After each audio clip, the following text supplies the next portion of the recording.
ಓ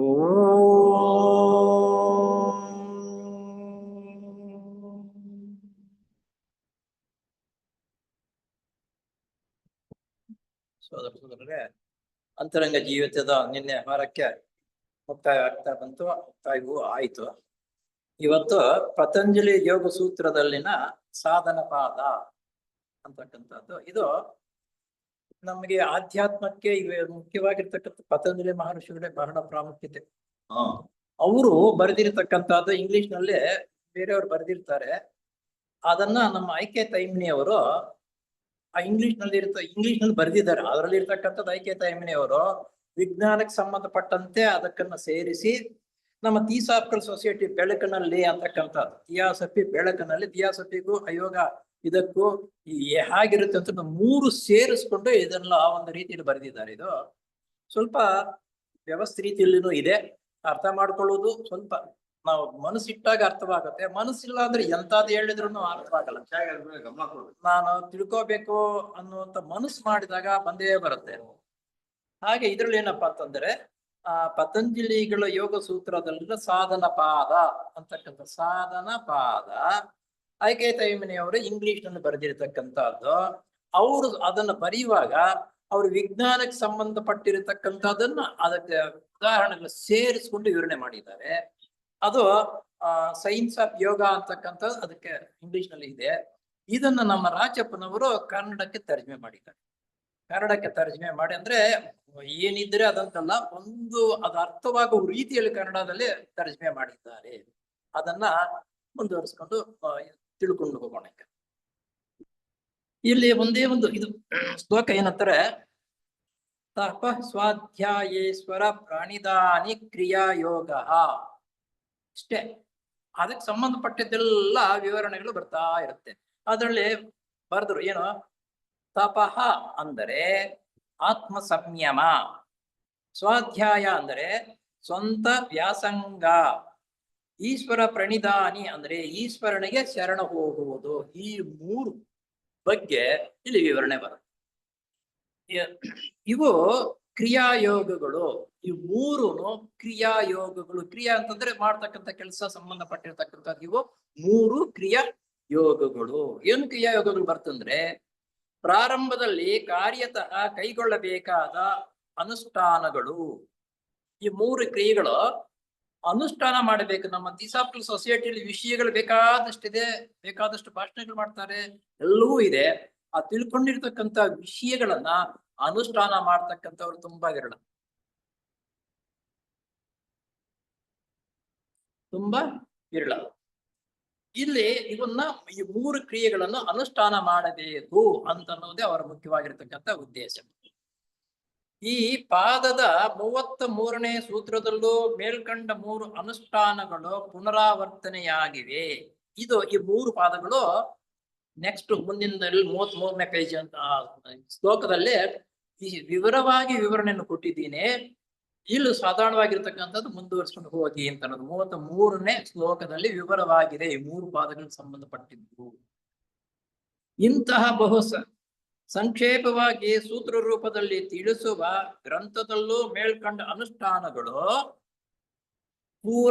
ಪುನರಾವರ್ತನೆಯಾಗುವುದನ್ನು ನೋಡಿದರೆ ಅದಕ್ಕೆ ಔಚಿತ್ಯವಿರಬೇಕು.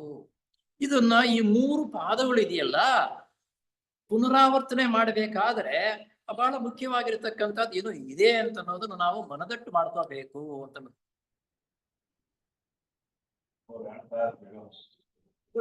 ಬನ್ನಿ, ಮುಂದೆ ಬನ್ನಿ, ಎಲ್ಲ ಹಿಂದ್ಗಡೆ ಕೂತ್ಕೋಬಾರ್ದು, ಕೂತ್ಕೊಳ್ಳಿ. ಇದಕ್ಕೆ ಔಚಿತ್ಯವಿರಬೇಕು. ಔಚಿತ್ಯ ಅಂತಂದ್ರೆ ಮುಂದಿನ 3ನೇ ಇದರಲ್ಲೂ ಸಮೇತ ಪೂರ್ಣವಾಗಿ ನಾವು ವಿವರಣೆ ಕೊಡ್ತೀವಿ ಅಂತಂದ್ರೆ ಅದಕ್ಕೆ ಹೆಚ್ಚಿನ ಆದ್ಯತೆ ಇದೆ ಅಂತ ಅನ್ನೋದು ನಾವು ಎಲ್ಲ ಅರ್ಥ ಮಾಡ್ಕೋಬೇಕು ಎಂಬ ಅಂಶವು ಎದ್ದು ಕಾಣುತ್ತದೆ. ಯೋಗಾಭ್ಯಾಸವು ಮುಂದುವರೆದಂತೆಲ್ಲ ಅವುಗಳ ಇನ್ನೂ ಆಳವಾದ ಅರ್ಥವು ಗೋಚರವಾಗುತ್ತದೆ. ಯೋಗಾಭ್ಯಾಸ, ಯೋಗ ಅನ್ನುವಂತಕ್ಕಂಥದ್ದು ಯಾವುದೇ ಆಗಲಿ ನಾವು ಅಭ್ಯಾಸ ಮಾಡ್ತಾ ಇದ್ದಾಗ ಅದರಲ್ಲಿ ಅರಿವು ಏನಿದೆ, ಕಷ್ಟ ಏನಿದೆ ಅಂತಕ್ಕಂಥದ್ದು ನಮಗೆ ಅನುಭವ ಆದಾಗ ಅದನ್ನು ಯಾವ ರೀತಿ ನಾವು ತರಬೇತಿ ಪಡ್ಕೋಬೇಕು ಅಂತಕ್ಕಂಥ ಜ್ಞಾನವು ನಮ್ಮಲ್ಲಿ ಬೆಳವಣಿಗೆ ಆಗುತ್ತದೆ. ಆದುದರಿಂದ ಪ್ರಾರಂಭದಲ್ಲಿ ಕೊಟ್ಟಿರುವ ಈ ಅನುಷ್ಠಾನಗಳು ಪ್ರಾರಂಭದ ದರ್ಜೆಗೆ ಸಂಬಂಧಪಟ್ಟವು. ಇಲ್ಲಿ ವಿವರಣೆ ಕೊಡಲ್ಲ. ಪ್ರಾರಂಭದಲ್ಲಿ ನೀವು ಬಂದಿರತಕ್ಕಂಥ ಅದ್ರ ವಿವರಣೆ ದೊಡ್ಡದಾಗಿ ಕಟ್ಕೊಂಡ್ರೆ ಭಯ ಪಡ್ತಾ ಅಯ್ಯೋ ಇಷ್ಟೊಂದು ಕಷ್ಟ ಕೆಲಸಗಳು ಬೇಡಪ್ಪ ಅಂತ. ಆದ್ರೆ ಪ್ರಾರಂಭದಲ್ಲೇ ಸುಲಭವಾಗಿರತಕ್ಕಂಥ ರೀತಿಯಲ್ಲಿ ನಾವು ಕೊಡ್ತಾ ಇದ್ದೀವಿ. ಈಗ ನಾವು ಮೊನ್ನೆನೇ ಒಂದು ಉದಾಹರಣೆ ಹೇಳಿದೆ. ಈ ಹಲ್ಲುಗಳು ಸಂಬಂಧಪಟ್ಟಿರ್ತಕ್ಕಂಥ ಪಾಠ ಬರುತ್ತೆ. ಮೆಡಿಕಲ್ ಡಾಕ್ಟರ್ನವರೆಗೂ ಅದೇ ಆ 4ನೇ ತರಗತಿಯಲ್ಲಿ ಹಲ್ಲುಗಳು ಸಂಬಂಧಪಟ್ಟಿರ್ತಕ್ಕಂಥ ಪಾಠ ಬರುತ್ತೆ. ಆ ಯೋಗ್ಯತೆಗೆ ಆ ವಿಷಯಕ್ಕೆ ಅವರಿಗೆ ತಕ್ಕಂತೆ ಆ ವಿಷಯವನ್ನು ತಿಳಿಸ್ತಾರೆ ಅಷ್ಟೇ. ಹಾಗೆ ಈ 3 ಪಾದಗಳು ಈಗ ಅರ್ಥವಾಗುವ ರೀತಿಯಲ್ಲಿ ಶೈಲಿಯಲ್ಲಿ ಸ್ವಲ್ಪ ತಿಳಿಸ್ತಾ ಇದ್ದೀವಿ. ಇದೇ ಭಾಗದ 33ನೇ ಸೂತ್ರದಲ್ಲಿ ವಿವರಿಸಿರುವ ಈ ಅನುಷ್ಠಾನಗಳಿಗೆ ಇನ್ನೂ ಆಳವಾದ ಅರ್ಥವಿರುತ್ತದೆ. ಇದನ್ನೇ 33ನೇ ಶ್ಲೋಕ ಮುಂದೆ ಬರುತ್ತೆ. ಅದರಲ್ಲಿ ಆಳವಾಗಿರತಕ್ಕಂಥ ವಿಷಯವನ್ನು ವಿವರಣೆ ಕೊಡ್ತಾ ಇದ್ದೀವಿ. ಈ ದರ್ಜೆಗೆ ಸಂಬಂಧಪಟ್ಟ ಅರ್ಥವನ್ನು ಈ ಸೂತ್ರದ ವ್ಯಾಖ್ಯಾನ ಮಾಡುವಾಗ ನೋಡೋಣ. ಈ ಸೂತ್ರಕ್ಕೆ ವ್ಯಾಖ್ಯಾನ ಬರುತ್ತೆ. ಆ ವ್ಯಾಖ್ಯಾನ ಕೊಡುವಾಗ ಅದರ ವಿವರಣೆಯನ್ನು ನೋಡೋಣ. ಈಗ ಈ ಮೊದಲನೇ ಸೂತ್ರಕ್ಕೆ ಸಂಬಂಧಪಟ್ಟಂತೆ ಅವುಗಳ ಅರ್ಥವೇನೋ ವಿಮರ್ಶೆ ಮಾಡೋಣ. ಈ 3 ಇದೆಯಲ್ಲ, ಇದರ ಅರ್ಥ ಏನೋ ಅದನ್ನ ವಿಮರ್ಶೆ ಮಾಡೋದಂದ್ರೆ ಒಂದೊಂದಾಗಿ ತಿಳ್ಕೊಳ್ತಕ್ಕಂಥದ್ದು ಮಾಡೋಣ. ಯೋಗದ ಗುರಿ ಏನೋ ಎಂಬ ಅಂಶವನ್ನು ಸ್ವಲ್ಪವಾದರೂ ಪರಿಚಯ ಮಾಡಿಕೊಂಡಿರುವವನಿಗೆ ಇಲ್ಲೇನಪ್ಪ ಯೋಗ ಅಂದ್ರೆ ಏನು ಅಂತಕ್ಕಂಥ ಸ್ವಲ್ಪ ಅರಿವು ಇರತಕ್ಕಂಥವನು ಸ್ವಲ್ಪ ಹೇಳಿದ್ರೆ ಅದು ಹಿಂಗಿರುತ್ತೆ ಹೀಗಿರುತ್ತೆ ಅಂತಕ್ಕಂಥದ್ದನ್ನ ಆ ಜ್ಞಾನ ಅದರ ಮೇಲೆ ಬಂದಾಗ ಕೇಳ್ತಕ್ಕಂಥ ವಿಷಯದ ಕಡೆ ಗಮನ ಕೊಟ್ಟಾಗ ನಮಗೆ ಅರ್ಥವಾಗುತ್ತೆ. ಇಲ್ಲ ಊರು ಸುಮ್ಮನೆ ಕಾಟಾಚಾರಕ್ಕೆ ಅಂತಂದ್ರೆ ಅವ್ರೇನು ಹೇಳ್ತಂದ್ರೆ ನಾವು ಇದ್ದೀವಿ ಅಂತಕೊಂಡ್ರೆ ಏನು ಅರ್ಥವಾಗಲ್ಲ. ಅದರಲ್ಲೇ ಯೋಗಾಭ್ಯಾಸ ಇದು ಆಧ್ಯಾತ್ಮಿಕ ವಿಷಯ ಅಂತಂದ್ರೆ ಬಹಳ ಕಷ್ಟವಾಗಿರ್ತಕ್ಕಂಥದ್ದು. ಹೇಳ್ತಾರೆ ಉದಾಹರಣೆಗೆ, ಎಲ್ಲಾ ವಿದ್ಯೆಗಳಿಗಿಂತ ಬ್ರಹ್ಮವಿದ್ಯೆ ಕಷ್ಟ ಅಂತ ಅನ್ನೋದು. ನಾವು ಮಾತು ಬಂದಾಗ ಅದೇನು ಬ್ರಹ್ಮವಿದ್ಯೆನೋ ಬರ್ದೇ ಇರೋದು ಅಂತ ಹೇಳ್ಬಿಡ್ತೀವಿ. ಅಲ್ಲಿಗೆ ಬ್ರಹ್ಮವಿದ್ಯೆ ಅಂತಕ್ಕಂಥದ್ದು ಅಷ್ಟು ಕಷ್ಟವಾಗಿರ್ತಕ್ಕಂಥದ್ದು ಅನ್ನೋದು ನಮ್ಮ ರೂಢಿಯಲ್ಲೇ ಬಂದ್ಬಿಟ್ಟಿದೆ. ಪ್ರಾಪಂಚಿಕ ಜೀವಿತದಿಂದ ಕೂಡಲೇ ಪರಿವರ್ತನೆ ಹೊಂದಿ ಯೋಗಾಭ್ಯಾಸವನ್ನು ಕೈಗೊಳ್ಳುವುದು ಎಷ್ಟು ಕಠಿಣವಾದದ್ದು. ಇಲ್ಲಿ ಪ್ರಾಪಂಚಿಕ ಜೀವನ ಅಂತಂದ್ರೆ ಎಲ್ಲರಿಗೂ ಗೊತ್ತು. ನಮ್ಮ ದಿನನಿತ್ಯದ ಜೀವನ ನಾವು ಬಾಲ್ಯದಿಂದ ಹಿಡಿದು ಯೌವನಕ್ಕೆ ಬಂದು ಇವಾಗ ವಯಸ್ಸಾಗ್ತಾ ಇದೆ, ಮುಪ್ಪಾಗ್ತಾ ಬಂದಿದ್ದೀವಿ. ನಮ್ಮ ಅನುಭವಗಳು ಪ್ರಾಪಂಚಿಕ ಜೀವನದಲ್ಲಿ ಯಾರಿಗೆ ಎಂತಹ ಅನುಭವಗಳು ಆಗಿರುತ್ತೆ ಅಂತ ಅನ್ನೋದು ನಾವು ಮೆಲುಕು ಹಾಕೋಬಹುದು. ಸುಖವೂ ಸಿಗುತ್ತೆ, ಕಷ್ಟವೂ ಸಿಗುತ್ತೆ, ರೋಷ, ಕೋಪ, ಆವೇಶ ಎಂತಾದ್ ಬೇಕಾದ್ರೂ ಮನೆಯಲ್ಲೂ ಗೊಂದಲವೇ, ಆಚೆ ಕಡೆ ಬಂದ್ರು ಗೊಂದಲವೇ. ನಾವು ಪಾಠಶಾಲೆಗಳಿಗೆ ಹೋಗಿ ಓದು ಸಂಪಾದನೆ ಮಾಡ್ಬೇಕಾದ್ರೆ, ಓದಿಸ್ಬೇಕಾದ್ರೂ, ಡಿಗ್ರಿ ಸಂಪಾದನೆ ಮಾಡ್ಕೋಬೇಕಾದ್ರೂ ಅಲ್ಲೂ ಏನೇನೋ ಗೊಂದಲಗಳು ಕಷ್ಟಗಳೇ ಇರುತ್ತೆ. ಆಮೇಲೆ ಮನೆಯ ಸಂಸಾರ ಅಂತಂದ್ರೆ ಇದ್ದು ಇರ್ತಕ್ಕಂಥದ್ದು ಇವೆಲ್ಲವೂ ನಮಗೆ ಜೀವನದಲ್ಲಿ ಏನಾಗಿದೆ ಅಂತಕ್ಕಂಥದ್ದು ಪೂರ್ಣವಾಗಿ ನಮ್ಗೆ ಅರ್ಥವಾಗಿದೆ, ಎಲ್ಲರಿಗೂ ಅರ್ಥವಾಗಿದೆ. ಪ್ರಾಪಂಚಿಕ ಜೀವಿತಕ್ಕೆ ಸಂಬಂಧಪಟ್ಟ ಎಡರು ತೊಡರುಗಳು ಬೇಕಾದಷ್ಟಿವೆ. ಏನು ಇದನ್ನು ವಿವರಣೆ ಹೇಳಂಗಿಲ್ಲ, ಯಾಕಂದ್ರೆ ಸಂಸಾರದ ಬಂಧನದಲ್ಲಿ ಸಿಕ್ಕಿಕೊಂಡು ಎಡರು ತೊಡರುಗಳು ಏನಾಗಿದೆ, ಹೇಗಿರುತ್ತೀವಿ ಅಂತ ಅನ್ನೋದು ಇದೆಲ್ಲರಿಗೂ ಗೊತ್ತಿರತಕ್ಕಂತ ಸಂಗತಿ. ಇವುಗಳನ್ನೇ ಪಂಚಕ್ಲೇಶಗಳು ಮುಂದಿನ ಶ್ಲೋಕದಲ್ಲಿ ವಿವರಣೆ ಕೊಡುತ್ತೇವೆ. ಪಂಚಕ್ಲೇಶಗಳು ಅಂತಕ್ಕಂಥದ್ದು ಮುಂದಿನ ಶ್ಲೋಕದಲ್ಲಿ ಅದಕ್ಕೆ ಪೂರ್ಣವಾಗಿ ನಾನು ಕೊಡ್ತೀನಿ. ಇವುಗಳನ್ನು ಕಡಿಮೆ ಮಾಡಿಕೊಳ್ಳುತ್ತಾ ಯೋಗ ಸೂತ್ರಗಳ ಪರಿಚಯ ಮಾಡಿಕೊಂಡು ಆ ಬೆಳಕಿನಲ್ಲಿ ನಮ್ಮ ಸ್ವಾರ್ಥ ಮತ್ತು ಅಹಂಭಾವನೆಗಳನ್ನು ಗೆಲ್ಲುವುದನ್ನು ಅಭ್ಯಾಸ ಮಾಡುತ್ತಾ, ಈ ಪಂಚಕ್ಲೇಶಗಳಂತಂದ್ರೆ ಏನು, ನಮ್ಮ ಜೀವನದಲ್ಲಿ ಹೇಗೆ ಆ ಜೀವನದಲ್ಲಿ ಹೆಂಗೆ ಅಟ್ಯಾತಕಗಳು ಬರುತ್ತೆ ಅಂತಕ್ಕಂಥದ್ದನ್ನ ನಾವು ವಿಮರ್ಶೆ ಮಾಡಿಕೊಂಡು ಅವುಗಳು ಒಂದೊಂದನ್ನು ಗೆಲ್ಲುವುದಕ್ಕೆ ನಾವೇನ್ ಮಾಡ್ಬೇಕು ಅಂತ ನಮ್ಮ ಈಗಿನ ಪದ್ಧತಿ ಅಥವಾ ನಮ್ಮ ವಯಸ್ಸಿಗೆ ನಾವು ಮಾಡಬೇಕಾಗಿರ್ತಕ್ಕಂಥ ಕರ್ತವ್ಯ ಯಾವುದು. ಪೂರ್ವ ಸಿದ್ಧತೆ ಮಾಡಿಕೊಳ್ಳಬೇಕಾದದ್ದು ಅವಶ್ಯಕ. ಹಾಗಲ್ಲದೆ ತಟ್ಟನೆ ಯೋಗಾಭ್ಯಾಸಕ್ಕೆ ಸಂಬಂಧಪಟ್ಟ ಉನ್ನತ ಮಟ್ಟದ ಶಿಕ್ಷಣಕ್ಕೆ ಧುಮುಕಿದರೆ ಅದರ ಪರಿಣಾಮ ಮೊದಲಿಗಿಂತಲೂ ಅಧಿಕವಾಗಿ ಪ್ರಾಪಂಚಿಕವಾದ ಸುಖ ಅನುಭವಕ್ಕೆ ಪುಟ ನೆಗೆಯುತ್ತೇವೆ. ಇಲ್ಲೇ ಆಧ್ಯಾತ್ಮಿಕ ಜೀವನಕ್ಕೆ ನಾವು ಕಾಲಿಡಬೇಕು ಅಂತ ಅಂದ್ಕೊಂಡ್ರೆ ಏಕದಮ್ಮನ್ನು ಬಂದ್ಬಿಟ್ಟು ಕೆಲವು ದಿವಸನೇ ಬಂದ್ಬಿಟ್ಟು ಏನ್ ನನ್ಗೆ ಆ ಪುಸ್ತಕ ಬೇಕು, ಈ ಪುಸ್ತಕ ಬೇಕು, ಅಲ್ಲಿ ಬರ್ತೀವಿ, ಇಲ್ಲಿ ಬರ್ತೀವಿ, ಆ ಗುಡಿಗೆ ಹೋಗ್ತೀವಿ, ಈ ಗುಡಿಗೆ ಹೋಗ್ತೀವಿ, ಆ ಮಠಕ್ಕೆ ಹೋಗ್ತೀವಿ ಅಂತಕ್ಕಂಥದ್ದು ಬೇಗ ಮಾಡ್ಕೊಂಡು ಹೋಗ್ತೀವಿ ಅಂತಂದ್ರೆ ಅವನ ಪರಿಣಾಮ ಮುಂದಕ್ಕೆ ಹೋಗಲ್ಲ. ಒಂದೊಂದು ಹೆಜ್ಜೆ ಇಡುವಾಗಲೂ ಯೋಚನೆ ಮಾಡು, ವ್ಯವಸ್ಥೆ ರೀತಿಯಲ್ಲಿ ಜೀವನ ಮಾಡತಕ್ಕಂಥದನ್ನು ಮೊದಲು ಕಳೆದುಕೊಂಡು ಆಮೇಲೆ ಆಧ್ಯಾತ್ಮಿಕ ಜೀವನಕ್ಕೆ ಕಾಲಿಡಬೇಕು. ಆತರ ಪಡೆ ಮಾಡ್ತಕ್ಕಂಥದ್ದಲ್ಲ. ಪುಟ ನೆಗೆದು ಬೀಳುವುದು ಸ್ವಾಭಾವಿಕವಾದದ್ದು. ಮೊದಲು ಆಸೆ ಆಕಾಂಕ್ಷೆ ನಾವು ನೋಡ್ತೀವಲ್ಲ, ನಮ್ಮ ಸೊಸೈಟಿ ಬರ್ತಕ್ಕಂಥವ್ರು ಮೊದಲು ಏನು ಶ್ರದ್ಧೆಯಿಂದ ಬರ್ತಾರೋ ಕೆಲವು ದಿವಸ, ಆಮೇಲೆ ನಿರುತ್ಸಾಹ. ಹಾಗಲ್ಲದೆ ಕ್ರಿಯಾಯೋಗಗಳ ಅನುಷ್ಠಾನಗಳನ್ನ ಕ್ರಮಶಃ ಸ್ವಲ್ಪವಾಗಿ ಮೈಗೂಡಿಸಿಕೊಳ್ಳುತ್ತಾ, ಕ್ರಿಯಾಯೋಗಗಳು ಈ 3 ಇದೆಯಲ್ಲ, 3 ವಿವರಣ ಮುಂದೆ ಬರುತ್ತೆ. ಈ ಕ್ರಿಯಾಯೋಗಗಳನ್ನ ಸ್ವಲ್ಪ ನಾವು ಅಭ್ಯಾಸ ಮಾಡ್ಕೋಬೇಕು. ಏಕದಮ್ ಎಲ್ಲಾ ಒಂದೇ ರೀತಿ ತಿಳ್ಕೊಳಕ್ಕಾಗಲ್ಲ ಅಂತ ಸ್ವಲ್ಪ ಅಂತಂದ್ರೆ, ನೋಡು, ಆಧ್ಯಾತ್ಮಿಕ ಜೀವನಕ್ಕೆ ನಾವು ಕಾಲಿಡ್ಬೇಕಂದ್ರೆ ಮೊದಲ ಬಾರಿಗೆ ನಾವು ಶಿಸ್ತು ಅನ್ನೋದು ಕಳ್ಕೋಬೇಕು, ಸಮಯ ಪಾಲನೆ ನೋಡ್ಬೇಕು. ನಾವು ಯಾವ ಸಂದರ್ಭದಲ್ಲಿ ನಾವು ಕೂತ್ಕೊಳ್ಳುವುದು, ಹೇಳುವುದು, ನಂತರ ಓದ್ತಕ್ಕಂಥದ್ದು, ಬೇರೆಯವರ ಮಾತನಾಡತಕ್ಕಂಥ ಶೈಲಿ ಇದೆಯಲ್ಲ, ಇವು ಸಣ್ಣದಾದ್ರೂ ಇವುಗಳಿಂದ ಪ್ರಾಕ್ಟೀಸ್ ಮಾಡ್ಕೋಬೇಕು. ಇವು ಮಾಡ್ತಾ ನಂತರ ನೋಡು, ಸ್ವಾಧ್ಯಾಯ ಅಂತಕ್ಕಂಥದ್ದು ಬಂತಲ್ಲ, ಸ್ವಾಧ್ಯಾಯವನ್ನು ಯಾವ ರೀತಿ ಮಾಡಬೇಕು ಏನು ಅಂತಕ್ಕಂಥ ಮುಂದೆ ವಿವರಣೆ ಬರುತ್ತೆ. ಆ ರೀತಿ ಸಂಬಂಧಪಟ್ಟಿರ್ತಕ್ಕಂಥ ಪುಸ್ತಕಗಳನ್ನ ಅಧ್ಯಯನ ಮಾಡಿದಾಗ ನಮ್ಗೆ ಜ್ಞಾನ ಅನ್ನೋದು ಬೆಳವಣಿಗೆ ಆಗುತ್ತೆ. ಬೀಜ ಅದು ಹೌದು. ಯೋಗ ಸಂಬಂಧಪಟ್ಟ ತಿಳುವಳಿಕೆಯನ್ನು ಪರಿಚಯ ಮಾಡಿಕೊಳ್ಳುತ್ತಾ, ಯೋಗ ಶಿಕ್ಷಣ ಇರ್ತಕ್ಕಂಥದ್ದನ್ನ ಏಕದಮ್ ನಮ್ಗಾಗಲ್ಲ, ಪರಿಚಯ ಮಾಡಿಸ್ಕೋಬೇಕು ಅಂತಂದ್ರೆ ತಿಳುವಳಿಕೆ ಇರ್ತಕ್ಕಂಥವ್ರ ಜೊತೆಯಲ್ಲಿ ನಾವು ಸೇರಿ ಆ ಪುಸ್ತಕಗಳನ್ನು ತೆಗೆದುಕೊಂಡು ಅವುಗಳನ್ನು ಅಧ್ಯಯನ ಮಾಡ್ತಾ ಬೇರೆಯವರ ಹತ್ರ ಇದು ಹೇಗೆ ಅಂತಕ್ಕಂಥದ್ದನ್ನ ತಿಳ್ಕೊಂಡು ಮುಂದುವರಿಯಬೇಕು. ಹೊಸದಾದ ಸಂಯಮ ಜೀವಿತಕ್ಕೆ ಬಗ್ಗಿ ಕೊಳ್ಳಬೇಕಾದರೆ ಸ್ವಲ್ಪ ಕಾಲವು ಬೇಕಾಗುತ್ತದೆ. ಈ ಹೊಸದಾಗಿ ಜೀವನ, ನಮ್ಮ ಸಂಸಾರವನ್ನು ಕಟ್ಟಿಕೊಂಡು ಜೀವನ ಮಾಡ್ತಾ ಇರ್ತಕ್ಕಂಥವ್ರು ಯೋಗಾಭ್ಯಾಸಕ್ಕೆ ಬಂದ್ರೆ ಹೊಸದಾಗಿ ಬರ್ತಕ್ಕಂಥವ್ರು, ಹೊಸದಾಗಿ ಜೀವನ ನಡೆಸಬೇಕಾಗಿರ್ತಕ್ಕಂಥವ್ರು ಸ್ವಲ್ಪ ದಿನಗಳು ಬೇಕಾಗ ಬರುತ್ತೆ. ನಾವು ಅಷ್ಟೇ ಸಂಸಾರ ಮದುವೆ ಮಾಡ್ಕೊಂಡು ಸಂಸಾರ ಮಾಡ್ಬೇಕಾದ್ರೆ ಏಕದಮ್ ಮಾಡಕ್ಕಾಗಲ್ಲ.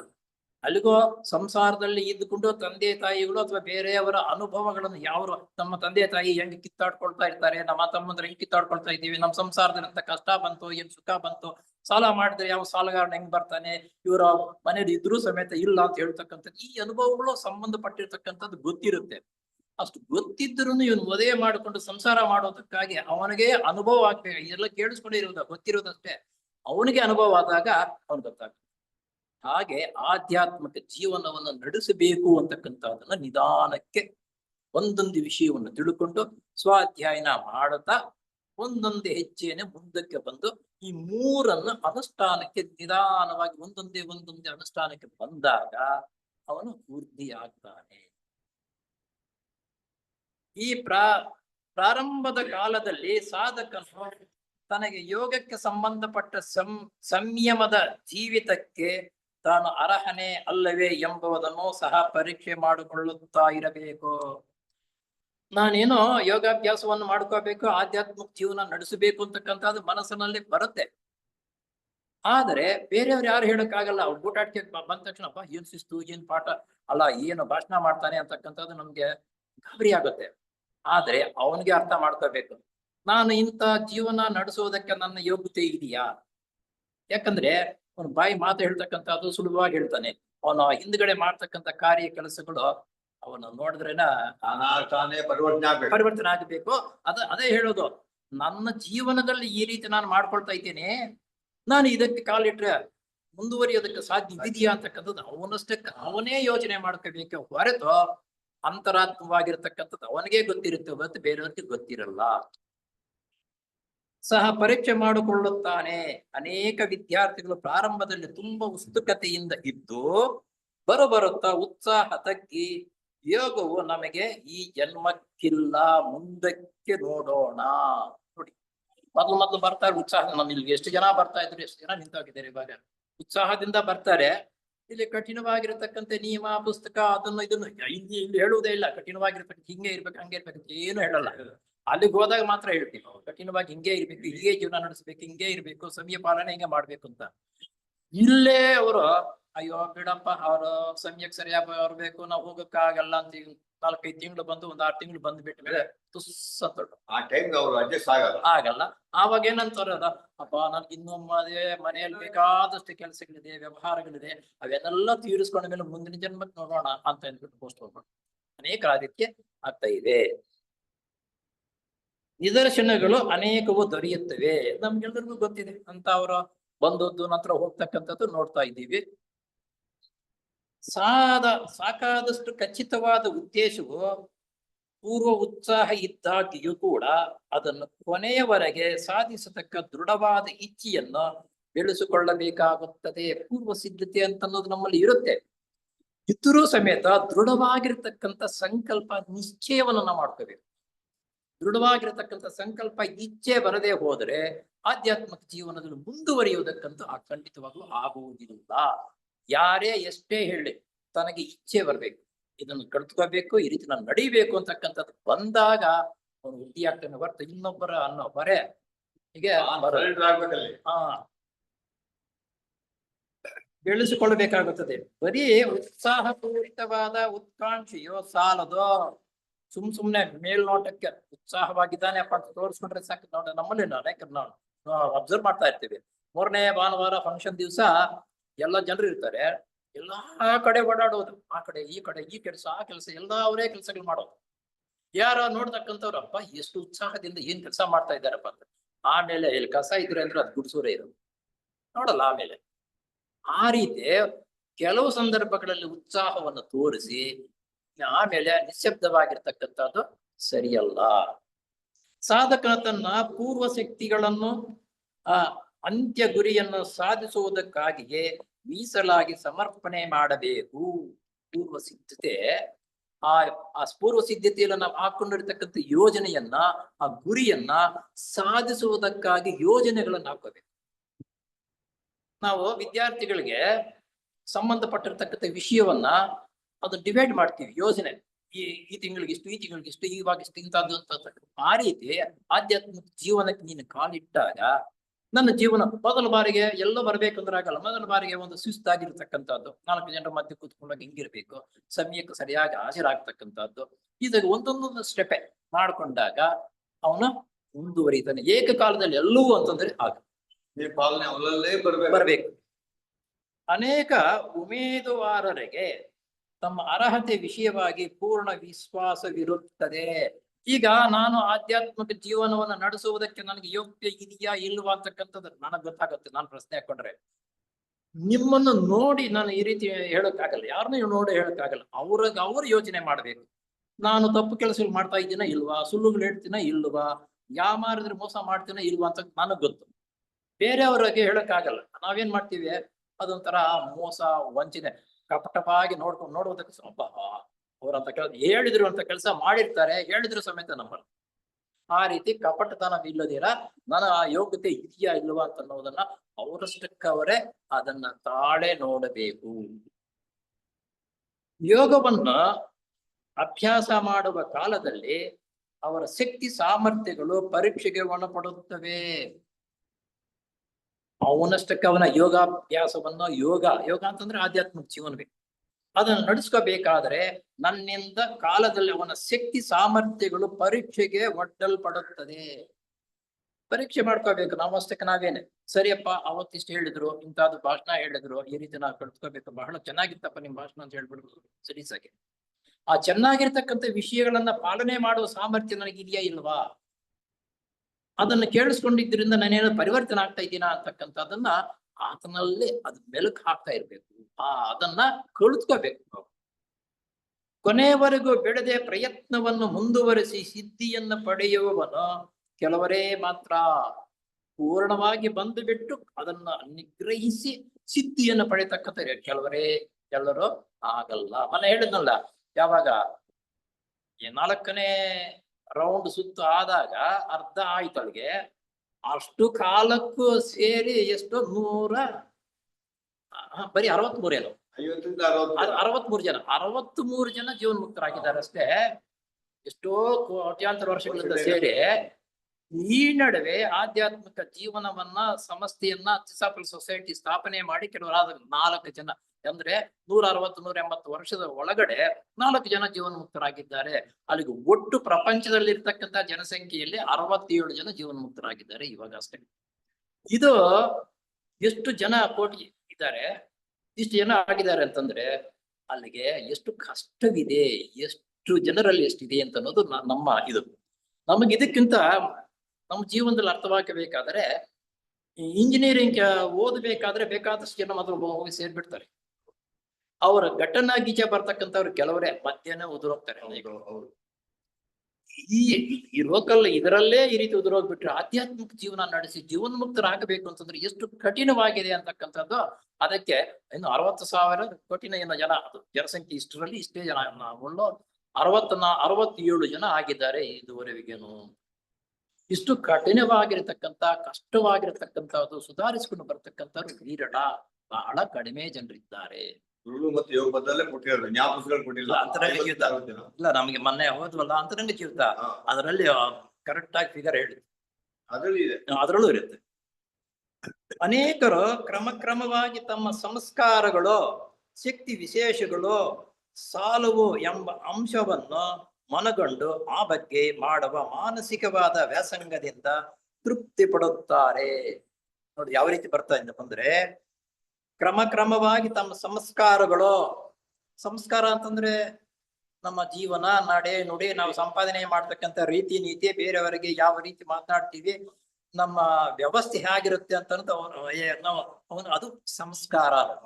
ನಾವೇನ್ ಹೇಳ್ತೀವಿ, ಕೆಲವ್ರು ನೋಡ್ಬಿಟ್ರೆ ಅವನ್ ಸಂಸ್ಕಾರ ಇಲ್ಲ ಬಿಡ, ಅವ್ನು ಯೋಗ್ತಂತೇನೋ ಅಂದ್ಬಿಡ್ತೀವಿ. ಯಾಕಂದ್ರೆ ಅನ್ಯಮಕ್ಕೆ ವಿಷಯಕ್ಕೆ ತಕ್ಕಂತೆ ಜೀವನ ನಡೆಸದೆ ಹೋದ್ರೆ ಸಂಸ್ಕಾರ ಇಲ್ಲಪ್ಪ ಅಂತ ಹೇಳ್ಬಿಡ್ತಾರೆ. ಶಕ್ತಿ ವಿಶೇಷಗಳ ಸಾಲವು ಎಂಬ ಅಂಶವನ್ನು ಮನಗಂಡು ಆ ಬಗ್ಗೆ ಮಾಡುವ ಮಾನಸಿಕವಾದ ವ್ಯಾಸಂಗದಿಂದ ತೃಪ್ತಿ ಹೊಂದುತ್ತಾರೆ. ಊಟಾಟಿಗಾಗಿ ಮಾನಸಿಕವಾಗಿ ಏನೋ 4 ಜನರು ಹೊಗಳಿದ್ರೆ ಸಾಕು, ಆ ಮಾನಸಿಕವಾಗಿ ಜೀವನವನ್ನು ನಡೆಸ್ತಕ್ಕಂಥವ್ರು, ಹೊಗಳಿಕೆ ಬೇಕು ಅಂತಕ್ಕಂಥವ್ರು ಇದ್ದಾರೆ. ಈ ಕ್ರಿಯಾಯೋಗವು 3 ಮುಖವಾಗಿದೆ. ಕ್ರಿಯಾಯೋಗ, ಕ್ರಿಯೆ ಅಂತಂದ್ರೆ ಮಾಡ್ತಕ್ಕಂಥ ಕೆಲಸ ವ್ಯವಸ್ಥೆಗೆ 3 ಮುಖವಾಗಿರುತ್ತಂತಂದ್ರೆ, ಒಂದು ತಪಸ್ಸು, ಮಾನವನ ಇಚ್ಛಾಶಕ್ತಿಗೂ ಸ್ವಾಧ್ಯಾಯವೋ ತನ್ನ ಜ್ಞಾನ ಶಕ್ತಿಗೂ ಈಶ್ವರ ಪ್ರಣಿಧಾನವೋ ಭಾವನಾ ಶಕ್ತಿಗೂ ಸಂಬಂಧಪಟ್ಟಿರುತ್ತದೆ. ಇಲ್ಲಿ ಏನಪ್ಪ, ಕ್ರಿಯಾಯೋಗವು 3 ಮುಖವಾಗಿದೆ. ಒಂದು ತಪಸ್ಸು ಮಾನವನ ಇಚ್ಛಾಶಕ್ತಿಗೂ, ಸ್ವಾಧ್ಯಾಯವು ತನ್ನ ಜ್ಞಾನ ಶಕ್ತಿಗೂ, ಈಶ್ವರ ಪ್ರಣಿಧಾನವು ಭಾವನಾ ಶಕ್ತಿಗೂ ಸಂಬಂಧಪಟ್ಟಿರುತ್ತದೆ.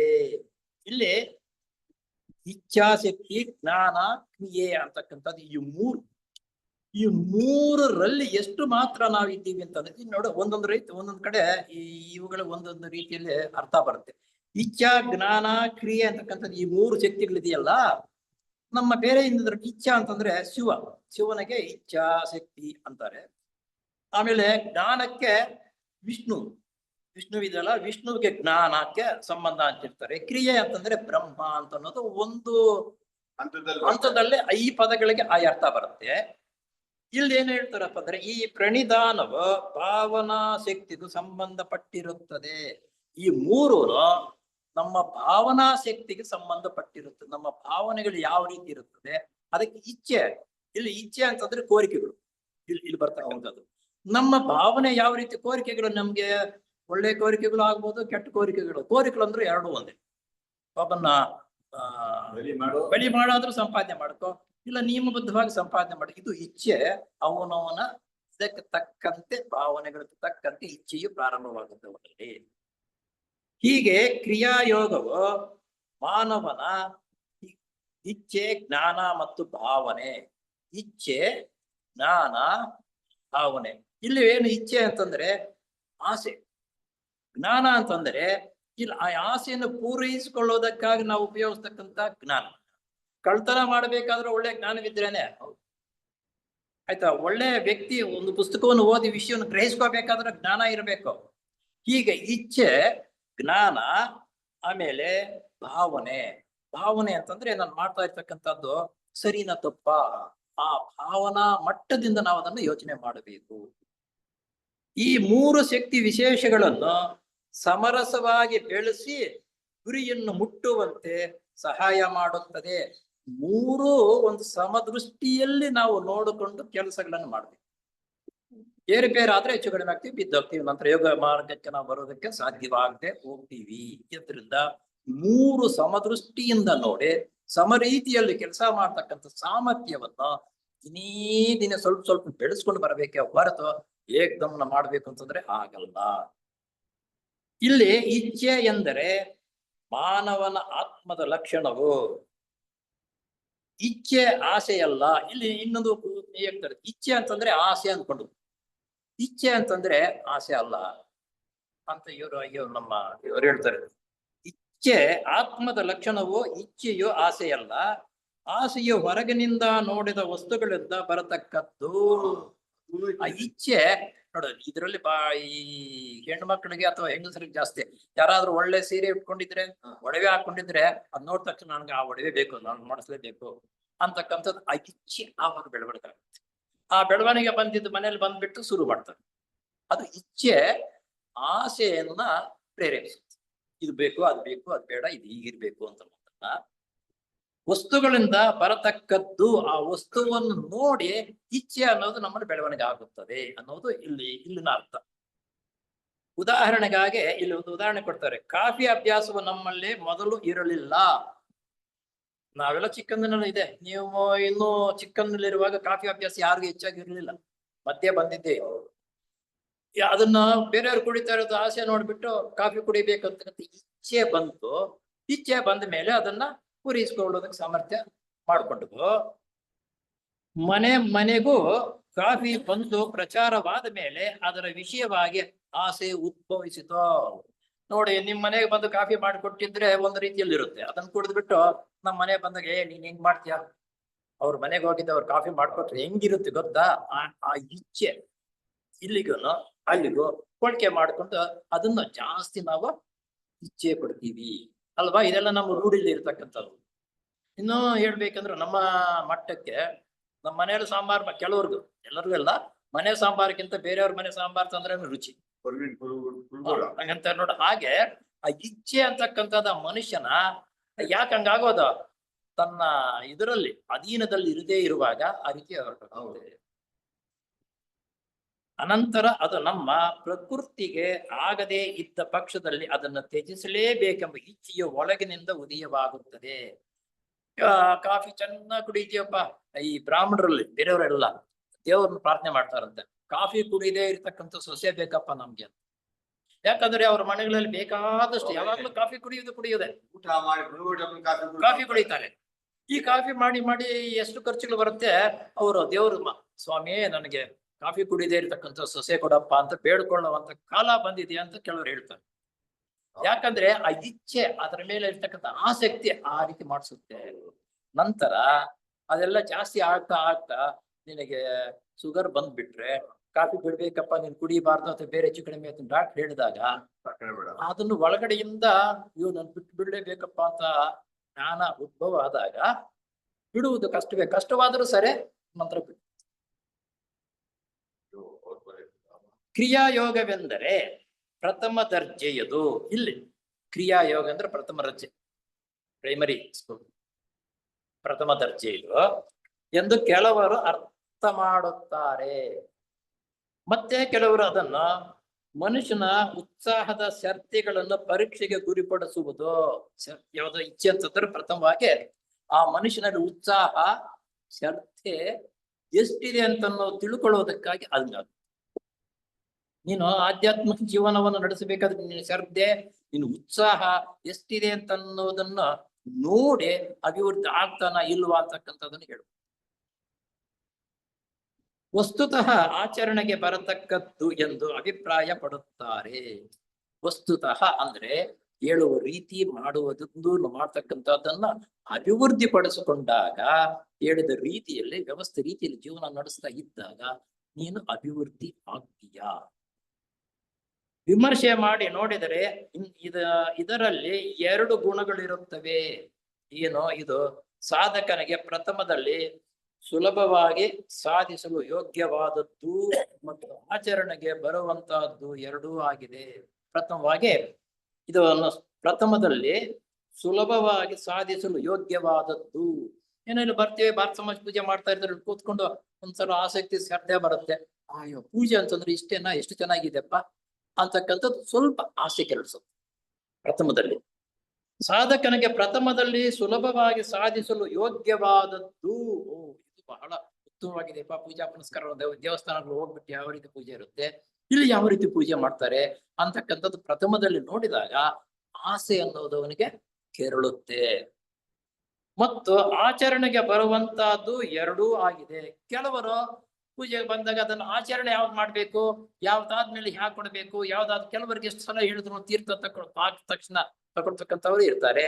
ಆಮೇಲೆ ಎರಡನೇ ಸಲ ಕೊಟ್ಟಾಗ ಹಂಗೆ ಈ ಕಡೆ ನೋಡ್ತಾ ಇರ್ತೀವಿ. ಆಚರಣೆ ಮಾಡೋದು ಹಾಗೆ ಅಂತಕ್ಕಂಥದ್ದು ಕೆಲವರು ಬೇಗ ತಿಳ್ಕೊಳ್ತಾರೆ, ಇನ್ನು ಕೆಲವರು ಆಚರಣೆನ ನಿಧಾನಕ್ಕೆ ತಿಳಿದುಕೊಳ್ತಾರೆ. ಸಮಾಧಿಯನ್ನು ಸಾಧಿಸುವುದಕ್ಕೋಸ್ಕರವು ಕ್ಲೇಶಗಳನ್ನು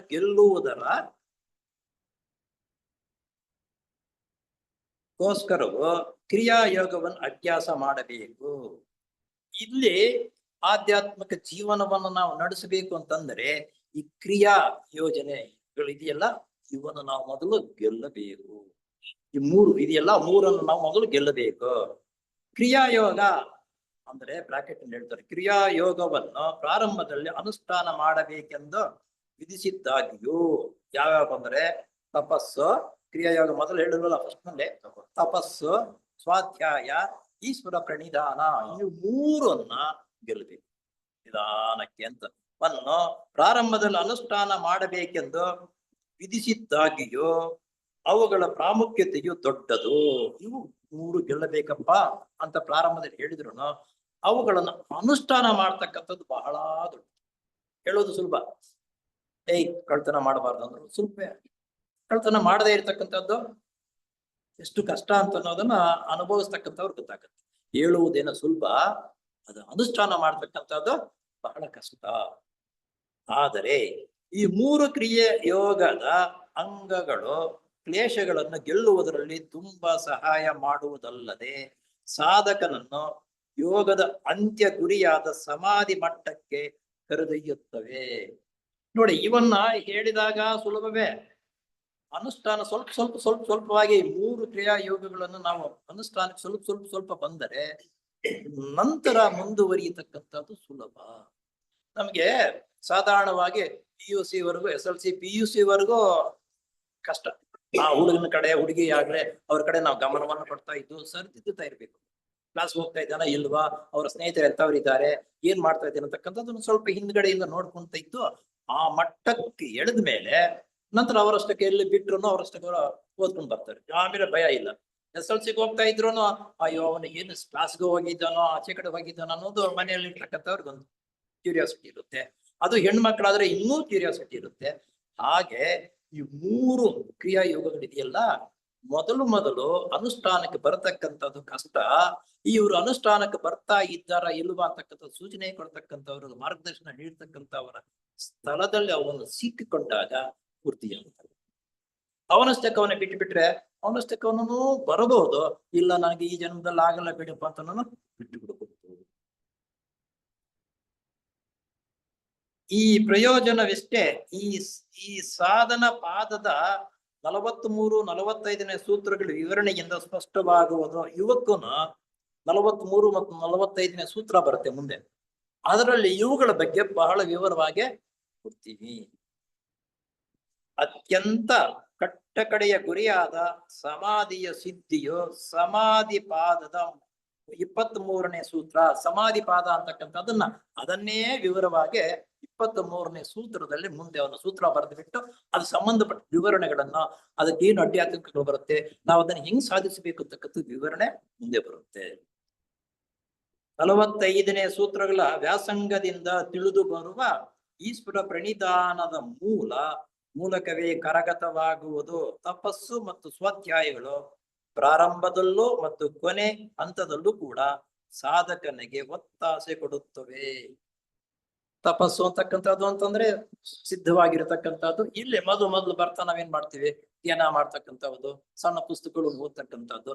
ಈ ಸಣ್ಣದಾಗಿ ನಾವು ಪ್ರಯತ್ನ ಪಡ್ಬೇಕು. ಮೊದಲು ಓಂಕಾರವನ್ನು ಮಾಡ್ತಕ್ಕಂಥದ್ದು.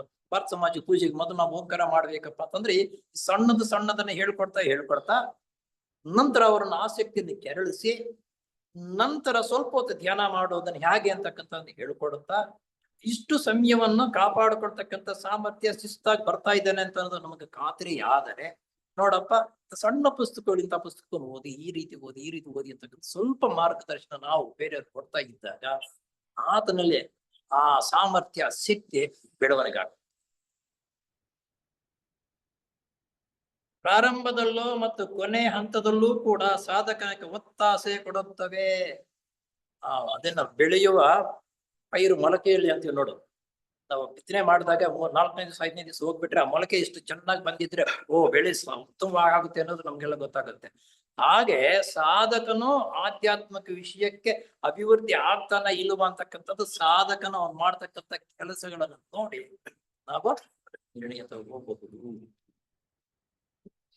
ಕ್ಲೇಶಗಳನ್ನು ಜಯಿಸಿದಂತೆಲ್ಲ ಸಾಧಕನು ಸಮಾಧಿಗೆ ತಕ್ಕ ಸಾಮರ್ಥ್ಯವನ್ನು ಮೈಗೂಡಿಸಿಕೊಳ್ಳುತ್ತಾನೆ. ಕ್ಲೇಶಗಳು ಅಂತಂದ್ರೆ ಆ ಮೂರರಲ್ಲಿ ಬರ್ತಕ್ಕಂಥ ಅಡ್ಡಿ ಆತಂಕಗಳನ್ನ ಒಂದೊಂದನ್ನೇ ಗೆದ್ದರೆ ಸಮಾಧಿ ಸ್ಥಿತಿಗೆ ಬರುವುದಕ್ಕೆ ಸಾಧ್ಯವಾಗುತ್ತದೆ ಅಂತನ್ನೋದನ್ನ ನಾವು ನಿರ್ಣಯ ತಗೋಬಹುದು. ಕ್ಲೇಶಗಳು ಪೂರ್ತ ಲಯವಾದಾಗಯೋ ಯೋಗಿಯು ಸಹಜ ಸಮಾಧಿ ಸ್ಥಿತಿಯ ಮಟ್ಟವನ್ನು ತಲುಪಿ ಕೈವಲ್ಯದ ವಸ್ತುಲನ್ನು ಮುಟ್ಟುತ್ತಾನೆ. ಕೈವಲ್ಯ ವಸ್ತು ಅಂತಂದ್ರೆ ಇದು ಸುಮ್ಮನೆ ಬ್ರೀಫ್ ಆಗಿ ಹೇಳಿದ್ದಾನೆ. ಆ ಕೈವಲ್ಯ ಅಂದ್ರೆ ಏನು, ಅಲ್ಲಿ ಹೋಗ್ಬೇಕಾದ್ರೆ ಹೇಗೆ, ಏನ್ ಕಷ್ಟ ಇದೆ, ಅದನ್ನ ಯಾವ ರೀತಿ ನಾವು ದಮನ ಮಾಡ್ಬೇಕು, ಯಾವ ರೀತಿ ವೃತ್ತಿಪಡಿಸ್ಕೋಬೇಕು ಅಂತಕ್ಕಂಥದ್ದು ಮುಂದೆ ಅದನ್ನ ವಿವರ ಕೊಡ್ತಾನೆ. ಸುಮ್ನೆ ಈಗ ಇದು ಹೇಗಪ್ಪ ಅಂತಂದ್ರೆ ನಮ್ಗೆ ಮುಂದೆ ಪಾಠ ಬರತಕ್ಕಂಥದ್ರನ್ನ ಆ ಸಿಲೆಬಸ್ ನಲ್ಲಿ ಏನೇನಿದೆ ಅಂತ ಅನ್ನೋದು ಸಿಲೆಬಸ್ ಮುಖ್ಯಾಂಶ ತಿಳಿಸ್ತಾರಲ್ಲ, ಹಾಗೆ ಇಲ್ಲಿ ಮೊದಲು ತಿಳಿಸ್ತಾ ಇರೋದಷ್ಟೇ ಇವತ್ತಿನ ದಿವಸದಲ್ಲಿ. ಈ ಕ್ರಿಯಾಯೋಗದ 3 ಅಂಶಗಳ ವಿವರಣೆಯನ್ನು ಇದೇ ಪಾದದ 32ನೇ ಸೂತ್ರಕ್ಕೆ ಸಂಬಂಧಪಟ್ಟಂತೆ ಕೊಡಲಾಗಿದೆ. ಈ 3ಕ್ಕೂ ಸಂಬಂಧಪಟ್ಟಿದ್ದು 32ನೇ ಸೂತ್ರ ಬರುತ್ತೆ. ನೋಡಿ, ಮೊದಲು ಈ ಸ್ವಲ್ಪ ಸೂತ್ರ ಹೇಳಿದ್ದು, ಆ ಸೂತ್ರಕ್ಕೆ ಇಷ್ಟು ಅರ್ಥವನ್ನು ಬರೆದಿದ್ದಾರೆ. ಯಾರು ಇದನ್ನ ಅರ್ಥ ಬರೆದಿರುವುದು? ಐಕೇತೈಮನಿ ಇಂಗ್ಲಿಷ್ ನಲ್ಲಿ ಬರೆದ್ರು. ಆ ಇಂಗ್ಲಿಷ್ ನಲ್ಲಿ ವಿಷಯ ಎಲ್ಲಿ ಸಿಕ್ತವ್ರಿಗೆ?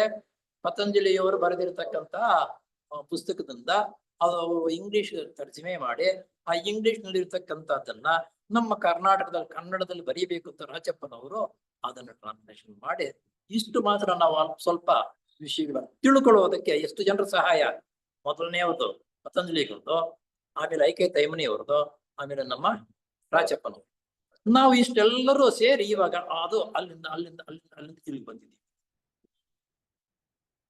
ಆಮೇಲೆ ಸೂತ್ರ 3ನೇದು, ಅವಿದ್ಯಾ ಅಂದ್ರೆ ಅಜ್ಞಾನ. ಸೂತ್ರದ ಪದಗಳ ಅರ್ಥ ಹೇಳ್ತಾರೆ. ಅವಿದ್ಯಾ ಅಂತಂದ್ರೆ ಅಜ್ಞಾನ. ತನ್ನ ಸ್ವರೂಪವನ್ನು ತಿಳಿಯದೆ ದೇಹವೇ ತಾನೆಂಬ ತಪ್ಪು ಭಾವನೆ. ಅವಿಜ್ಞಾನ ಅಂತಂದ್ರೆ ತನ್ನ ದೇಹವೇ ನಾನು ಅಂದುಕೊಂಡು ತಿಳ್ಕೊಂಡಿರ್ತಕ್ಕಂಥದ್ದು.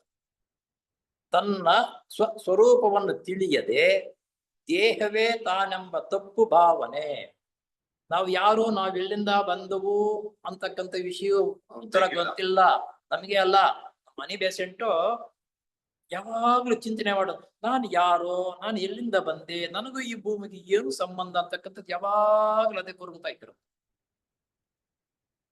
ನಂತರ ಒಂದು ಸಂದರ್ಭ ಸಿಕ್ಕಿತು, ಆ ಪ್ರಶ್ನೆಗಳಿಗೆ ಉತ್ತರ ಸಿಗ್ತಕ್ಕಂಥ ಒಂದು ಪುಸ್ತಕ ಸಿಕ್ತು. ಆ ಪುಸ್ತಕ ಬರೆದಿರೋದು ಯಾರು ಅಂತ ಅನ್ನೋದು ಅವರಿಗೆ ತಿಳ್ಕೊಂಡು ಅವ್ರ ಹತ್ರಕ್ಕೆ ಹೋಗ್ಬಿಟ್ಟು ಮುಖ್ಯವಾಗಿರ್ತಕ್ಕಂಥ ವಿಷಯಗಳನ್ನೆಲ್ಲ ಚರ್ಚೆ ಮಾಡಿ ಸಾರಣರಾದ್ರು. ನಾನು ತಿಳ್ಕೋಬೇಕಾಗಿರ್ತಕ್ಕಂಥ ವಿಷಯವೂ ಈ ಪುಸ್ತಕದಲ್ಲಿದೆ, ಈ ಪುಸ್ತಕವನ್ನು ಬರೆದಿರ್ತಕ್ಕಂಥವ್ರು ಇಂಥವರೇನೋ, ಆದ್ರಿಂದ ಅವರನ್ನು ಬಿಗಿಯಾಗಿ ಹಿಡಿದುಕೊಂಡು ಬಿಕ್ಕಿದ್ದ ವಿಷಯಗಳನ್ನ ಗಮನಿಸಿಕೊಂಡು ವಿಷಯ ತಿಳ್ಕೊಂಡು ದೊಡ್ಡ ಅಂತಸ್ತಿಗೆ ಅವರು ಬಂದು ಅನೇಕ ಜನರಿಗೆ ಉತ್ತಮ ರೀತಿಯಲ್ಲಿ ಜೀವನ ನಡೆಸ್ತಕ್ಕಂಥ ಮಾರ್ಗದರ್ಶನವನ್ನು, ಅದು ಅಜ್ಞಾನ ಅನ್ನೋದು. ಇದನ್ನು ಈ ವಿವರಣೆ ಇಷ್ಟು ಕೊಟ್ಟಿರೋದು ಯಾರಪ್ಪ ಅಂದ್ರೆ ನಮ್ಮ ಟಿವಿ ಅಂದ್ರೆ ರಾಜಪ್ಪನವರು. ಅಜ್ಞಾನ ಅನ್ನೋದಕ್ಕೆ ಇಷ್ಟು ಉತ್ತರ ಕೊಟ್ಟರು. ಅಸ್ಮಿತಾ ಅಂದ್ರೆ ನಾನು ಇದು ಎಂದರೆ ಆತ್ಮೇನ ವಸ್ತುವಾಗಿದ್ದೇನೆ. ಅಸ್ಮಿತಾ ಅಂದ್ರೆ ನಾನು ಇದು ಎಂದರೆ ಆತ್ಮೇತರ ವಸ್ತುವಾಗಿದ್ದೇನೆ. ನಾನು ಅಂತಕ್ಕಂಥದ್ದು ನಂದೇ ಇದಲ್ಲ, ಆತ್ಮ ಅಂತಕ್ಕಂಥದ್ದು ಒಂದು ಇದೆ ಅಂತನ್ನುವುದನ್ನ ಅದಕ್ಕೆ ವಸ್ತು ಇದೆ ಅನ್ನುವುದನ್ನ ವಸ್ತು ಇದೆ ಎಂಬ ತತ್ವಾತ್ವ ಭಾವನೆ, ಆ ರೀತಿ ಭಾವನೆ ಬಂತು. ಅಹಂ ಭಾವನೆ ರಾಗ ಅಂದ್ರೆ ಆಕರ್ಷಣೆ. ರಾಗ ಅಂತಂದ್ರೆ ಆಕರ್ಷಣೆ. ಆಕರ್ಷಣೆಯಲ್ಲಿ 2 ವಿಧ. ನೀನ್ ನೋಡಿದ್ರೆ ನನ್ನ ಕೋಪ, ದ್ವೇಪ, ಬಿಡಪ್ಪ ಅಂತ ಅನ್ನೋದು ಅದೊಂದು ರೀತಿ ಆಕರ್ಷಣೆ ಬೇರೆ. ಇನ್ನೊಂದು ನಿನ್ನ ಮೇಲೆ ವಿಪರೀತ ಸ್ನೇಹ ಭಾವನೆ ಬೆಳೆಸ್ಕೊಳ್ಳೋದು ಆಕರ್ಷಣೆ. ದ್ವೇಷ, ದ್ವೇಷ ಅಂದ್ರೆ ಎಲ್ಲರಿಗೂ ಅರ್ಥವಿದೆ. ದ್ವೇಷ ಅಂದ್ರೆ ಬೇಡ ಎಂಬ ಭಾವನೆ. ದ್ವೇಷ ಬಂತು ಅಂತಂದ್ರೆ ನೀನು ಒಳ್ಳೇದು ಎಂತಾದೇ ಕೊಡ್ತಿದ್ರೆ ಬೇಡ ಬೇಡ ಬೇಡ ಅವನು ಏನ್ ಎಂತಾದ್ರು ಕೊಟ್ರು ನಮ್ಗೆ ಬೇಡ. ದ್ವೇಷ ಅನ್ನೋದಿದ್ದಾಗ ಏನೇ ಹೇಳಿದ್ರು ಏನ್ ಕೊಟ್ರು ಬೇಡ ಅನ್ಸುತ್ತೆ ಭಾವನೆ. ದ್ವೇಷ ಕೆಳಗಿನ ಮಟ್ಟದ ಜೀವಿತಕ್ಕೆ ಅಂಟಿಕೊಳ್ಳುವುದು. ಆದೇಶ ಅಂತಕ್ಕಂಥದ್ದು ಕೆಳಗಿನ ಜೀವಿತ ಮಟ್ಟ ಇದೆಯಲ್ಲ ಅದಕ್ಕೆ ಅಂಟಿಕೊಳ್ಳುವುದು. ಮರಣ ಭಯ. ಆಮೇಲೆ ಈ ನಮ್ಗೆ ಈ ವಯಸ್ಸಾದ್ಮೇಲೆ ಸಾಧಾರಣವಾಗಿ ನಮಗೇನು ಅಂತ ಭಯ ಕಂಡು ಬರ್ತಾ ಇಲ್ಲ ಅಲ್ವಾ. ಇದು ಈ ಆಧ್ಯಾತ್ಮ ಜೀವನವನ್ನ ನಡೆಸಿ ಮುಂದೆ ಏನಾಗುತ್ತೀವಿ ಹೇಗೆ ಅಂತಕ್ಕಂಥದ್ದು ವಿಷಯವನ್ನು ಪೂರ್ಣವಾಗಿ ಅರ್ಥ ಮಾಡ್ಕೊಂಡಾಗ ಮರಣವಂದ್ರೆ ಭಯ ಇಲ್ಲ. ಅಂದ್ರೆ ಆ ಸಂದರ್ಭಕ್ಕೆ ಬಂದಾಗ ಏನಾಗ್ತೀವಿ ಏನೋ ಗೊತ್ತಿಲ್ಲ, ಇವಾಗಂತೂ ಭಯವಿಲ್ಲ. ಬೇರೆಯವರಿಗೆ ಮರಣ ಅಂತಂದ್ರೆ ಯಾರೋ ಸತ್ತೋಗಿರ್ತಾರೆ ನೋಡಿದ್ರೆ ತುಂಬಾ ಭಯ, ಆ ಕಡೆಗೆ ಬರಲ್ಲ. ಪ್ರತಿಯೊಬ್ಬ ಜನರಲ್ಲಿ ಸಾಮಾನ್ಯವಾಗಿ ಮರಣದ ಭಯ ಅಂತಕ್ಕಂಥದ್ದು ಯಾವಾಗ ಇದ್ದೇ ಇರುತ್ತದೆ ಅನ್ನೋದು. ತನ್ನ ಸ್ವಸ್ವರೂಪದ ಅರಿವಿಲ್ಲದೆ ದೇಹಾಭಿಮಾನದ ಮೂಲಕ ಪ್ರತ್ಯೇಕತೆ ಮನೋಭಾವನೆ. ಸ್ವಸ್ವರೂಪ ತನ್ನನ್ನು ತಾನು ತಿಳ್ಕೊಳ್ಳದೆ ಇರುವುದರಿಂದ ದೇಹಾಭಿಮಾನ ಜಾಸ್ತಿ ಇದಾವೆ. ದೇಹಾಭಿಮಾನ ನಾವು ಗಂಡಸರಿಗಿಂತ ಹೆಂಗಸರು ಜಾಸ್ತಿ. ಎಲ್ಲಾದ್ರೂ ಆಚೆ ಕಡೆ ಹೋಗ್ಬೇಕಾದ್ರೆ ಅವರು ರೆಡಿ ಆಗ್ಬೇಕಾದ್ರೆ ದೇವರೇ ಕಾಣ್ಬೇಕು, ಅಲ್ಲಿ ಟೈಮ್ ಆಯ್ತು ಅಂತ ಇವ್ನು ಎಷ್ಟು ಹೇಳ್ತಾ ಇದ್ರು ಪರವಾಗಿಲ್ಲ ಅಂತಲೇ ಆಗಿರ್ತೇವೆ. ಯಾಕಂದ್ರೆ ದೇಶಾಭಿಮಾನ ಅವರ ಮೇಲೆ ಅಷ್ಟು ಇರುವುದರಿಂದ ಅಷ್ಟು ವ್ಯಾಮೋಹ ಇರುತ್ತದೆ ದೇಹದ ಮೇಲೆ. ಪ್ರಿಯವಾದ ವಸ್ತುಗಳ ಮೇಲಿನ ಅಭಿಮಾನ. ಪ್ರಿಯವಾಗಿರತಕ್ಕಂಥ ವಸ್ತುಗಳು ಇದು ಅವರಿಗೆಲ್ಲರಿಗೂ ಅಭಿಮಾನ, ನಮಗೂ ಇರುತ್ತೆ, ಅವರಿಗಿಂತ ಸ್ವಲ್ಪ ಕಡಿಮೆ ಇರುತ್ತೆ, ಅವ್ರಿಗೆ ಸ್ವಲ್ಪ ಜಾಸ್ತಿ ಇರುತ್ತೆ. ಪ್ರಿಯವಾಗಿರತಕ್ಕಂಥ ವಸ್ತುಗಳ ಮೇಲೆ ಅಭಿಮಾನ. ನಾವು ಸಾಯಂಕಾಲ 5 ಗಂಟೆ ಇದ್ರೆ ಶಾಸ್ತ್ರಿ ಹೋಟ್ಲಲ್ಲಿ ಕಾಫಿ ಚೆನ್ನಾಗಿರುತ್ತೆ ಅಂತ ಅಭಿಮಾನ ಇಲ್ವಾ? ಎಲ್ಲರಿಗೂ ಗೊತ್ತು, ಸುಮ್ಮನೆ ಅವರೊಬ್ಬರ ಮೇಲೆ ಅಲ್ಲ. ಅವ್ರು ಹೇಳಿದ್ರೆ ನಮ್ಗೆ ಗೊತ್ತಾಗಲ್ಲ. ಹಾಗೆ ಇನ್ನೊಬ್ಬರನ್ನ ಯಾರಾದ್ರೂ ಸರಿಯಾಗಿರ್ತಕ್ಕ ಒಳ್ಳೆ ಸ್ನೇಹಿತನ ಸಿಕ್ಕಿದ್ರೆ ಬಂದ್ಬಿಟ್ನಪ್ಪ ಬಾರೋ ಅಂತ ಆತ್ಮೀಯವಾಗಿ ನಾವು ಅವ್ರನ್ನ ಸ್ವಾಗತ ಮಾಡ್ತೀವಿ. ಕೆಲವ್ರು ಬರ್ತಾ ಇದ್ರೆ ಮೇಲ್ಗಡೆ ಮಾತಾಡ್ತೀವಿ, ಬರ್ತಾ ಇದ್ದಾನ ಹೆಂಗ್ ಬಂದನಪ್ಪ ಅಂತ ಒಳಗಡೆ ಅನ್ಕೊಳ್ತೀವಿ. ಕಾಣ ತಕ್ಷಣ ಬಾರೋ ಅಂತ ಎಷ್ಟು ಹೊಗಳ್ತೀವಿ. ಇದು ದರಿದ್ರದ ಬುದ್ಧಿ. ಇಂಥ ಬುದ್ಧಿಗಳು ನಾವು ದರಿದ್ರ ಬುದ್ಧಿ ಅದು. ಸರಿ, ಆ ರೀತಿ ನಮ್ಮಲ್ಲಿ ನಿನಗೂ ಬೇಡವಾ? ಬೇಡ, ಸುಮ್ಮನೆ ಇಟ್ಬಿಡು ಅಷ್ಟೇ. ಅಷ್ಟು ಒಂದು ಹೊಗಳಿಕೆ ಮಾಡ್ತಕ್ಕಂಥದ್ದು ಬೇಡದು, ಒಳಗಡೆ ಬೈಕೊಳ್ಳೋದು ಇವು ಸರಿಯಲ್ಲ ಅನ್ನೋದು. ಅಪ್ರಿಯವಾದ ವಸ್ತುಗಳಿಂದ ದೂರ ಸರಿಯುವುದೇ ಮತ್ತು ಈ ಕೆಳಗಿನ ಮಟ್ಟದ ಜೀವಿತಕ್ಕೆ ಅಂಟಿಕೊಳ್ಳುವುದು ಅಪ್ರಿಯ. ನಮ್ಗೆ ಇಷ್ಟವಿಲ್ಲ. ಇವಾಗ ಉದಾಹರಣೆ ಹೇಳಿದ್ನಲ್ಲ, ಅವ್ನು ಬರ್ತಾ ಇದ್ದಾನಲ್ಲಪ್ಪ ಸೀನಿ ಅಂತ ಒಳಗಡೆ ಅನ್ಕೊಳ್ಳೋದು. ಕಂಡ ತಕ್ಷಣ ಸ್ವಾಗತ ಅಂದ್ರೆ ಸ್ವಾಗತ ಮಾಡ್ತಕ್ಕಂಥದ್ದು ಈ ರೀತಿ ಅಪ್ರಿಯ. ಅದನ್ನ ಉತ್ತೇಜನ ಕೊಡಬೇಡ ಅಂತ. ಅದಕ್ಕೆ ಪತಂಜಲಿಗಳ ಯೋಗ ಸಿದ್ಧಾಂತಕ್ಕೆ ಕ್ಲೇಶಗಳೇ ಸಂಬಂಧಪಟ್ಟ ತತ್ವಶಾಸ್ತ್ರವು ತಳಪಾಯದಂತೆ ಇರುತ್ತದೆ. ಈ ಕ್ಲೇಶಗಳಿದೆಯಲ್ಲ, ತಳಪಾಯ ಅಂತಂದ್ರೆ ಗೊತ್ತಲ್ಲ, ನಮ್ಮ ಮನೆ ಕಟ್ಟಬೇಕಾದ್ರೆ ಪಾಯ ಚೆನ್ನಾಗಿದ್ರೆ ಮನೆ ಚೆನ್ನಾಗಿರುತ್ತೆ, ಪಾಯ ಡಂಕ ಆಯ್ತು ಅಂದ್ರೆ ಮನೆ ಬೀತು. ಹಾಗೆ ಈ ಕ್ಲೇಶಗಳ ತಳಪಾಯ ಇವನ್ನ ವರ್ಜಿಸಬೇಕು. ಮೊದಲು ನಾವು ಸರಿಯಾಗಿ ರೀತಿಯಲ್ಲಿ ನಾವು ಆ ಕ್ಲೇಶಗಳನ್ನು ಜಯಿಸಬೇಕು. ಆಗ ನಾವು ಆಧ್ಯಾತ್ಮಿಕ ಜೀವನ ನಡೆಸುವುದಕ್ಕೆ ನಮಗೊಂದು ಶಕ್ತಿ ಬರುತ್ತದೆ. ಸಿದ್ಧಾಂತಕ್ಕೆ ಕ್ಲೇಶಗಳೇ ಸಂಬಂಧಪಟ್ಟ ತತ್ವಶಾಸ್ತ್ರವು ತಳಪಾಯದಂತೆ ಇರುತ್ತದೆ. ಈ ತತ್ವಶಾಸ್ತ್ರವನ್ನು ಆಳವಾಗಿಯೂ ಪರಿಷ್ಕಾರವಾಗಿಯೂ ಅರ್ಥ ಮಾಡಿಕೊಂಡರೆ, ಆಳವಾಗಿಯೂ ಪರಿಷ್ಕಾರ, ಆಳವಾಗಿ ಓದುವುದು, ಆ ಪದಗಳನ್ನು ಪರಿಷ್ಕಾರ ಮಾಡ್ಕೋಬೇಕು, ಆವಾಗ ನಮ್ಗೆ ಅರ್ಥವಾಗುತ್ತೆ. ಯೋಗಾಭ್ಯಾಸವನ್ನು ಏಕೆ ಕೈಗೊಳ್ಳಬೇಕು? ಯೋಗಾಭ್ಯಾಸ ಅಂತಕ್ಕಂಥದ್ದು ಆಧ್ಯಾತ್ಮಿಕ ಜೀವನ ಯಾಕೆ ಬೇಕು? ಮಾಮೂಲಿದಾಗ ವಂಚನೆ ಮಾಡಿ 1 ಲಕ್ಷ ರೂಪಾಯಿ ಈ ವರ್ಷ ಆದ್ರೆ ಮುಂದಿನ ವರ್ಷ ರಾಜಕಾರಣಿಗಳು ಸಂಪಾದನೆ ಮಾಡಲ್ವಾ? ಈ ವರ್ಷದಲ್ಲಿ 10 ಲಕ್ಷ ಇದ್ರೆ ಮುಂದಿನ ವರ್ಷ 1 ಕೋಟಿ, ಆಮೇಲೆ 2 ವರ್ಷ ಆಯ್ತಂದ್ರೆ 10 ಕೋಟಿ. ಈ ರೀತಿ ಹೋಗಿದ್ರೆ ಆಯ್ತಲ್ಲ, ಯಾತಕ್ ಬರ್ಬೇಕಿಂತ? ಅದಕ್ಕೆ ಯಾಕೆ ಅಂತದನ್ನ ಸಂಪಾದನೆ ವ್ಯವಸ್ಥೆ ರೀತಿಯಲ್ಲಿ ಮಾಡ್ಕೊಳ್ತಾರ? ಈ ಆಧ್ಯಾತ್ಮಿಕ ಜೀವನವನ್ನು ನಡೆಸಬೇಕು ಅಂತಕ್ಕಂಥ ಸೊಸೈಟಿಗೆ ಯಾಕೆ ಬರ್ಬೇಕು ನಾವು ಅನ್ನೋದನ್ನ ಯೋಚನೆ ಮಾಡಿ ಎಂಬ ಪ್ರಶ್ನೆಗೆ ಉತ್ತರ ದೊರೆಯುತ್ತದೆ. ನಮ್ಮಷ್ಟಕ್ಕೆ ನಾವೇ ಪ್ರಶ್ನೆ ಹಾಕೊಂಡು ಅದನ್ನ ಮೆಲುಕು ಹಾಕಿದಾಗ ಅದಕ್ಕೆ ಉತ್ತರ ನಮ್ಮಲ್ಲೇ ಸಿಗುತ್ತೆ. ಇನ್ನು ಬೇರೆಯವರು ಹೇಳಿದ ಉತ್ತರ ಸತ್ಯಕ್ಕಷ್ಟೇ, ಅವನು ತಿಳ್ಕೊಂಡೇ ಹೋದ್ರೆ ಪ್ರಯೋಜನ. ಭಗವಾನ್ ಬುದ್ಧನೂ ಕೂಡ ಇಹಲೋಕ ಜೀವಿತವು ದುಃಖಕರ, ಆಸೆಯೇ ಈ ದುಃಖಕ್ಕೆ ಕಾರಣವೆಂದು ಬೋಧಿಸುತ್ತಾನೆ. ಅವರು ಭಗವಾನ್ ಬುದ್ಧರು ಈ ಲೋಕದಲ್ಲಿ ದುಃಖಕ್ಕೆ ಕಾರಣ ಯಾವನೋ ಆಸೆ ಮೊದಲು ಆಗ್ತದೆ. ಆಸೆಯೇ ದುಃಖಕ್ಕೆ ಕಾರಣ ಅಂತಕ್ಕಂಥದನ್ನ ಆ ಭಗವಾನ್ ಬುದ್ಧರು ಸಮೇತ ತಿಳ್ಕೊಳ್ತಾರೆ. ಇನ್ ಭಗವಾನ್ ಬುದ್ಧರು ಅಂದ್ರೆ ಏನ್ ಸಾಧಾರಣವಾಗಿರ್ತಕ್ಕಂಥವ್ರ? ಅವರು ಮೊದಲು ಅನೇಕ ಇದರಲ್ಲಿ ಬಿದ್ದು ನರಳಾಡಿ ಆಮೇಲೆ ತ್ಯಜಿಸ್ತಾರೆ. ಅನೇಕ ಜನ ಪಾಶ್ಚಿಮಾತರು ಈ ಕ್ಲೇಶಗಳ ತತ್ವಶಾಸ್ತ್ರವನ್ನ ಸರಿಯಾಗಿ ಅರ್ಥ ಮಾಡಿಕೊಂಡಿಲ್ಲ. ಈ ಮೂರು ಇದೆಯಲ್ಲ, ಪಾಶ್ಚಿಮಾತರು ಅಷ್ಟೇ, ವಿದೇಶಿಯರು ಅಷ್ಟೇ, ಸ್ವದೇಶಿಯರು ಅಷ್ಟೇ, ಈ ಮೂರನ್ನ ಸರಿಯಾಗಿ ಅರ್ಥ ಮಾಡ್ಕೊಳ್ಳದೆ ಹೋದರೆ ಆಧ್ಯಾತ್ಮಿಕ ಜೀವನ ನಡೆಸುವುದಕ್ಕಾಗಿ ನಮ್ಮಿಂದ ಆಗುವುದಿಲ್ಲ. ಇದು ಹಿಂದೂ ತತ್ವಶಾಸ್ತ್ರಕ್ಕೆ ಸಂಬಂಧಪಟ್ಟ ನಿರಾಶವಾದವೆಂದು ತಿಳಿದುಕೊಂಡಿರುತ್ತಾರೆ. ಒಂದು ಆಧ್ಯಾತ್ಮಿಕ ಜೀವನ ನಡೆಸುವುದಕ್ಕೂ ಆಧ್ಯಾತ್ಮ ಜೀವನ ಬೆಳವಣಿಗೆ ಆಗ್ತಕ್ಕಂಥದ್ದು ಹಿಂದೂ ದೇಶದಲ್ಲಿರ್ತಕ್ಕಂಥದ್ದು ಪ್ರಪಂಚದಲ್ಲಿ ಎಲ್ಲರಿಗೂ ಗೊತ್ತು. ಆದರೂ ಸಮೇತ ಏನೋ ಒಂದು ಕೆಲವರಿಗೆ ನಮ್ಮ ಸ್ನೇಹಿತರು ನಮ್ಮಲ್ಲಿ ಗೊತ್ತಾಗುತ್ತೆ, ಅವ್ರಿಗಿಂತ ನಾವು ಬಡವರೇ, ಏನೋ ಅಷ್ಟೇನು ಇಲ್ಲ ನಮ್ಮ ಹತ್ರ, ಅವರೇ ತುಂಬಾ ಚೆನ್ನಾಗಿದ್ದಾರಪ್ಪ ಎಲ್ಲಾದ್ರೂ ಒಂದು ಒಳಗಡೆ ಅನ್ಸುತ್ತೆ. ಅಂದ್ರೂ ಬೂಟಾಟಿಕೆಗೆ ಏನು ಅವ್ರಿಗಿಂತ ನಾನೇನ್ ಕಡಿಮೆ ಅಂತ 4 ಜನರು ಇದ್ದಾಗ ಈ ಬೂಟಾಟಿಕೆಗೆ ಕೊಚ್ಕೊಳ್ಳುವ ಜಾಸ್ತಿ ಇಂಥದ್ರಲ್ಲೇ ಇದ್ದೀವಿ. ಹಾಗೆ ಭಾರತ ದೇಶವೇ ಆಧ್ಯಾತ್ಮಿಕ ಜೀವನಕ್ಕೆ ತಲಪಾಯ ಆಗಿರ್ತಕ್ಕಂಥದ್ದು ಎಲ್ಲರಿಗೂ ಗೊತ್ತು. ಆದರೂ ಸಮೇತ ಇತ್ತೀಚೆಗೆ ಮಾಡ್ತಕ್ಕಂಥವ್ರು ಇದ್ದಾರೆ. ಮೇಲ್ಮಟ್ಟದ ಜೀವಿತ ಆನಂದವನ್ನು ಅನುಭವಿಸದೇ ಇರುವವನು ಹೊಂದಿರುವ ತಪ್ಪಾದ ಅಭಿಪ್ರಾಯವಿದು. ಮೇಲ್ಮಟ್ಟಕ್ಕೆ ಮಾತ್ರ ಹೊಗಳಕ್ಕೆ ಇರ್ತಾರೆ ಕೆಲವು. ಇನ್ನು ಆಳವಾಗಿರ್ತಕ್ಕಂಥ ವಿಷಯವನ್ನು ತಿಳ್ಕೊಳ್ಳುತ್ತಿಲ್ಲ. ಮೇಲ್ಗಡೆ ತಿಳ್ಕೊಂಡು ನನಗೆ ಬಂದಿದೆಯೇ, ನಾನೇನ್ ಕಡಿಮೆನೇನ, ಯಾವ್ದು ಹೇಳು, ಯಾವ್ದು ಕೇಳು, ಭಗವದ್ಗೀತೆಯಲ್ಲಿ ಕೆಲವು ಶ್ಲೋಕಗಳನ್ನು ಹೇಳ್ಬಿಟ್ರೆ ಯಾವ ಶ್ಲೋಕ ಹೇಳ್ತೀವಿ ಕೇಳು, ನಾನು ಹೇಳ್ಬಿಡ್ತೀನಿ, ನಾನೇನ್ ಕಡಿಮೆ, ಆಧ್ಯಾತ್ಮಿಕ ಜೀವನದಲ್ಲಿ ನಾನು ಮುಂದಕ್ಕೆ ಹೋಗಿಲ್ವಾ ಅಂತಕ್ಕಂಥದ್ದು ಭಾವನೆ ಕೆಲವರಿಗೆ ಬರುತ್ತೆ.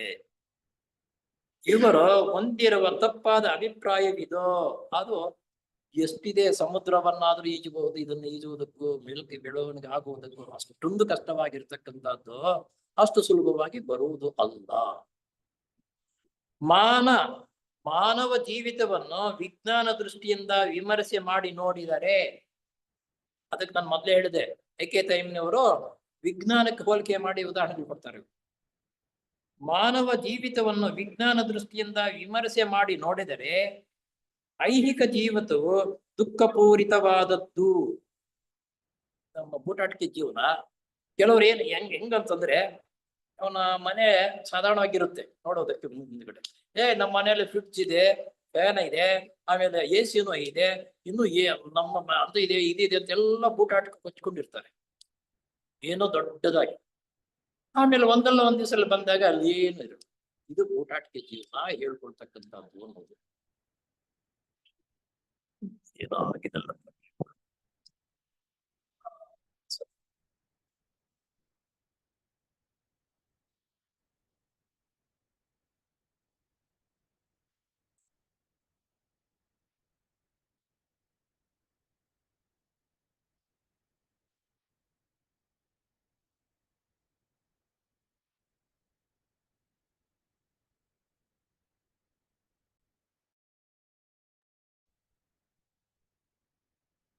ಸಾರ್ ಬರ್ತಾ ಇದೆಯಾ?